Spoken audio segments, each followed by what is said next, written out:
फिल्मी ट्रेलर देखने को मिलेगा आप लोगों को। बोले बैठिए आप लोग ट्रेलर के साथ।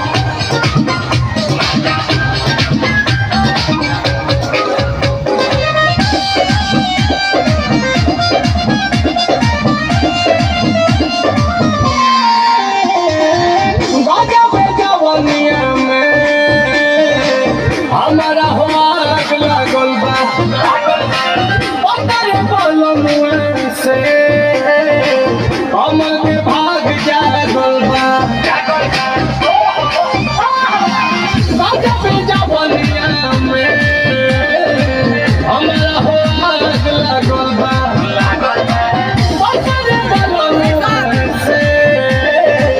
कमल के भाग जागल बा हो देहिया गुलाब जस खिले लागल बा रतिया में खटिया तो हिले लागल बा मजा मिले लागल बा अरे सच कही सैया जी से दिले लागल बा मजा मिले लागल बा रतिया में खटिया तो हिले लागल बा मजा मिले लागल बा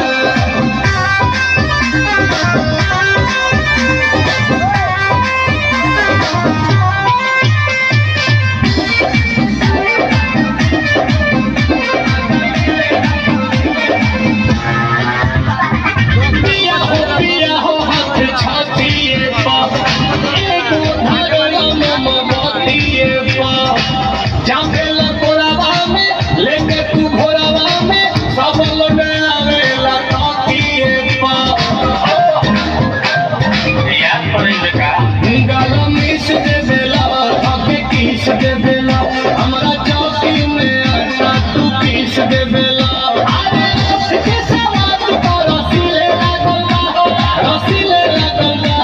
रसीले लागल बा रतिया में खटिया तो हिले लागल बा मजा मिले लागल बा अरे सच कही सैया जी से दिले लागल बा मजा मिले लागल बा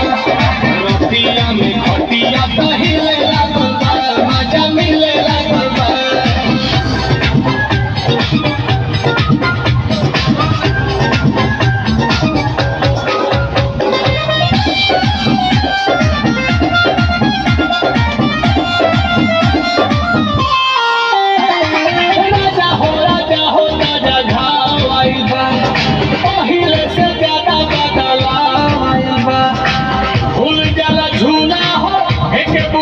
नदी के नाव में चढ़ावाइल बा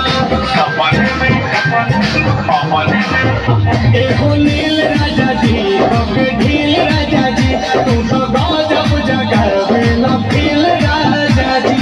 आंसू पीरी आंसू पघिले लागल बा रतिया में